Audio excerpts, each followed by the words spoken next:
I can't find my special bracelet. I think my mother-in-law might have taken it without asking again. Don't be upset, it's a gift from Mom. Just try to accept it, my husband said. I often notice that my mother-in-law takes my things without asking, and my husband always supports her. I feel frustrated because he doesn't stand up for me. It's tough for me. Then something terrible happened. Someone stole my husband's favorite fancy car. I know who did it. My name is Emma, and I'm 28 years old. My happy life with my husband, Ethan, started to fall apart about a year after we got married. We both have jobs. But I finish work earlier, so I go home and start making dinner. That day, while waiting for my husband to come home, he surprised me with some big news. Mom's coming to stay with us from next week onwards. Wait, really? She's staying overnight? I couldn't believe it. My husband let out a big sigh.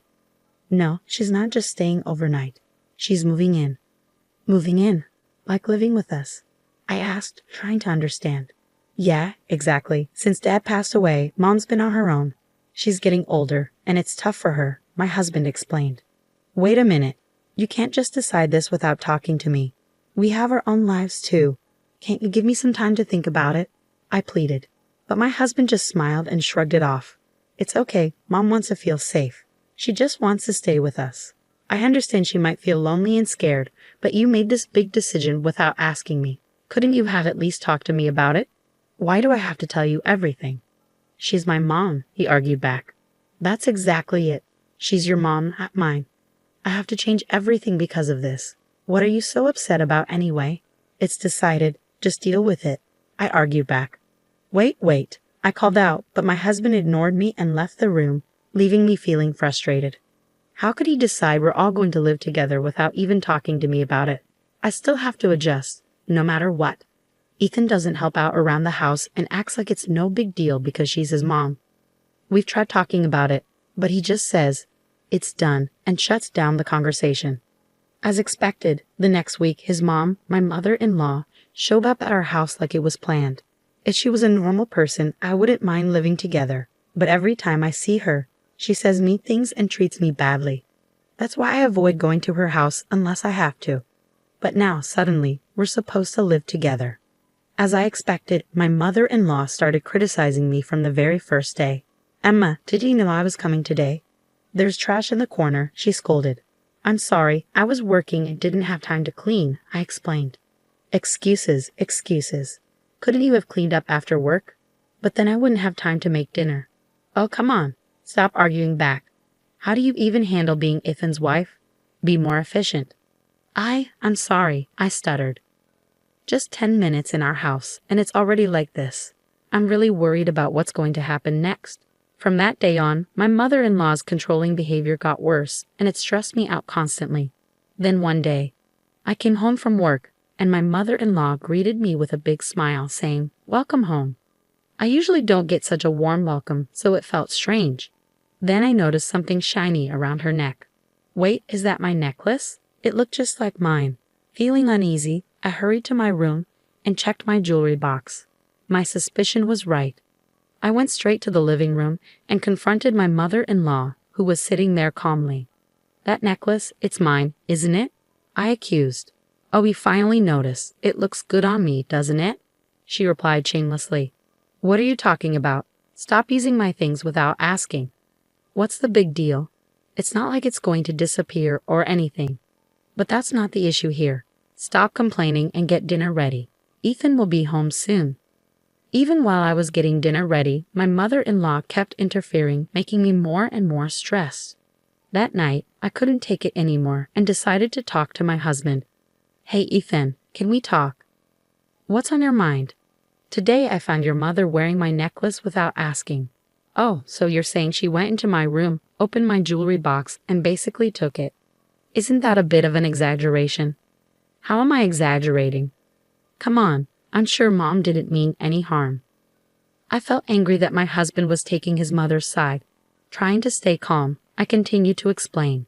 So you're saying it's fine to just go into someone's room without asking and take their things? A normal person would at least apologize. Well, Mom probably just saw something she liked and took it. But that's not the point, Ethan. You need to talk to her. What? Me? Your mother disrespects me. Telling her off won't do anything, so you, her son, need to do it. Okay, fine. I'll handle it, all right. Despite my insistence, it seemed my husband forgot about it by the next day. I shot him a few angry looks, but he never confronted his mother. Since then, my mother-in-law started using my things without asking, basically borrowing them without permission. No matter how much I complained, she didn't listen. And since there are no locks on the doors in this house, telling her off would be pointless unless she changes her ways. If this keeps happening, I'll end up losing my belongings. I have to stop my mother-in-law's behavior. I need to come up with some sort of plan. Then, one day, something happened that I absolutely couldn't forgive. It's missing. How could this happen? Today, I had plans to meet up with a friend and wanted to wear my late mother's bracelet for the occasion. It's a precious item, so I never keep it in the jewelry box. Instead, it's hidden deep in my desk drawer. And yet, it's gone. The only person who could have taken it is my mother-in-law. When I confront her firmly, she casually admits to taking it. Of that bracelet, I just borrowed it. Then give it back right now. I need it. I can't do that. Why not? Because I sold it. What? You stole it? Is this some kind of joke? Who steals someone else's stuff? Though shaken, I stood my ground. Stop kidding around. Give it back now. I'm not kidding, by the way. Most of the things I've borrowed from you, I sold those too.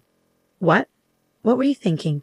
As I argued with my mother-in-law, my husband Ethan, who had just woken up, joined us. Ethan, listen to this. Quickly, I explained the situation. Your mom sold my bracelet, the one that belonged to my late mom. Plus, she's been selling off most of the things she's borrowed from me without asking. Mom, is this true? Faced with the question, my mother-in-law stuck out her tongue in a teasing way. I'm on a fixed income, you know. I don't want to be a burden, but I can't make ends meet without a little extra cash.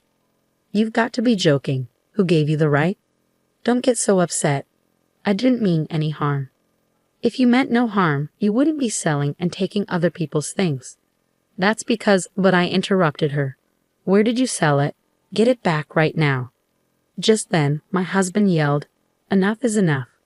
He wasn't looking at his mom, though. He was glaring at me. Confused, I asked him, why are you yelling at me, Ethan? Your mom took my bracelet without asking. Be quiet. I did it for Mom. Stop complaining. For Mom? Seriously. Why should I give up my precious things for her? Because it makes Mom happy. She's your mother-in-law. Show some respect. Just do as you're told. I couldn't handle it anymore. Not his mom stealing from me and not Ethan taking her side. I couldn't live like this anymore.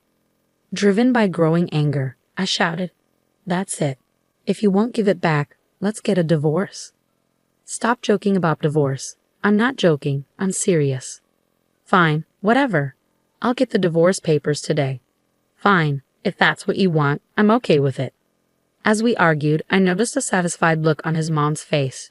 She never liked me. Her real goal was probably to get rid of me and have this house to herself and her son. That night, my husband came home with divorce papers filled out. After signing them, I started packing. I decided to wait for the right moment to leave. The next day, during my work break, I saw multiple missed calls from my sister Sophia, who lived nearby. Something must have happened. I called her back, and she told me shocking news. Wait, Sophia, is that true? It is, no doubt about it. It's not common around here, but why? I took a photo, so I'll send it. Make sure to check it on your end too, sis. Okay, got it. After hanging up, my sister sent the photo. It was undeniable evidence that could expose my mother-in-law. When I got home and was calmly making dinner, my husband Ethan rushed in, looking worried. Emma, this is serious.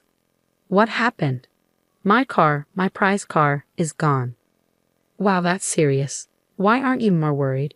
You know how much that car means to me. I do. It's the car I've been dreaming of since I was single, and I finally bought it last year, remember? Exactly. So be more concerned. We're still paying off the loan for it. Where could it have gone? Please don't tell me. Emma, did you take it? Of course not. I have my own car, and I know you'd be furious if I took yours. But then where? I glanced at my mother-in-law, and she quickly looked away. That confirmed my suspicion. Ethan, I think your mom knows something. What? Why would Mom know? I asked her directly, and my mother-in-law's face turned pale. What are you talking about, Emma? How is Mom involved? Well, I got a call from Sophia today.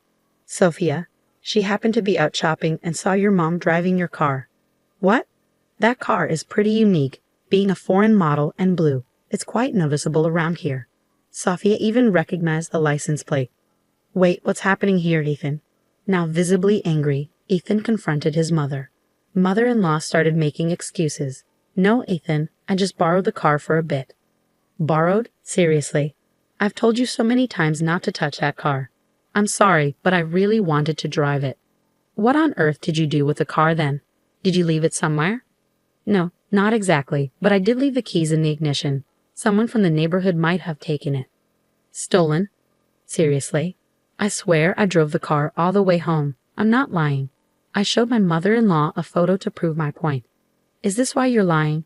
Did you wreck the car like this? I showed her a photo from my sister, Sophia. It clearly showed my mother-in-law driving a badly damaged luxury car. My sister sent this just in case. You took Ethan's car and wrecked it so badly that you couldn't drive it back, didn't you? No, that's not what happened. Where's the car anyway? And if someone stole it from the neighborhood, someone would have noticed, right? Well, my husband started shaking next to me, his voice full of anger as he yelled at his mother with a fierce look. Are you serious? You wrecked my car, and then what? Give it back now. Calm down, Ethan. How can I stay calm? You're paying for the repairs, got it? That's impossible. I've already sold the car. Sold it? That's not possible. The car is in my name. I found a dealer who said they'd buy any car. They said I could even sell it on behalf of someone else. So I sold it for $4,000. $4,000? The luxury car my husband bought would easily go for hundreds of thousands, even if sold now. My mother-in-law got tricked by some shady dealer who didn't know the car's value and got ripped off. When my husband found out, he was furious and yelled at his mom like never before. You've got to be kidding me. Do you realize how much that car meant to me? I'm sorry, Ethan. I'll give you back the $4,000, so please forgive me. $4,000 isn't even close to enough. Get out. My husband forcefully kicked his mother out and locked the door. He turned to me defeated and muttered, I never thought Mom could cause so much trouble. I'm sorry for not supporting you earlier. Finally, you understand. Don't worry, now that she's gone, I'm over it. Let's move forward happily together. No, we won't. What? Why not? I want a divorce. Instantly, his face turned pale, and he clung to me. Wait a second. I already kicked Mom out. Why divorce now? Don't you understand? I'm done with you two. My decision to divorce stands. I don't want to fix things anymore. You've taken your mom's side too many times. It's not fair. You're being too harsh. Harsh? That's rich coming from you. You didn't lift a finger when I needed support. You're so selfish. I hate you just as much as I hate your mother. My feelings won't change, Emma. Calm down. Stop it. This all happened because you chose to live with her. Think about that. I'll never forgive you. What about the car? You got what was coming to you. You deserve it. What? You feel that way? Good. I hope you struggle with double the mortgage and car payments. You deserve the consequences. You'll have to deal with it. You son of a... I left him with those words and grabbed my packed bags. On my way out, I headed straight to City Hall to file for divorce.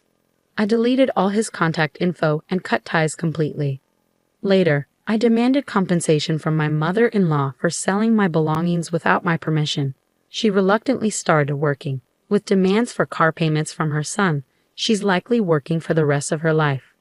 My husband is left with house and car loans, and his life has changed significantly. He no longer goes on stress-relieving drives, spending his days off confined to the house. A hopeless case, both mother and son. Karma's a real thing. Serves you right.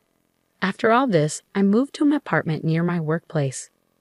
Now that I'm single again, I have more financial freedom, and life is much more peaceful. Since it's my day off, maybe I'll take a drive to the beach today. This is what freedom feels like. I plan to enjoy my new life to the fullest.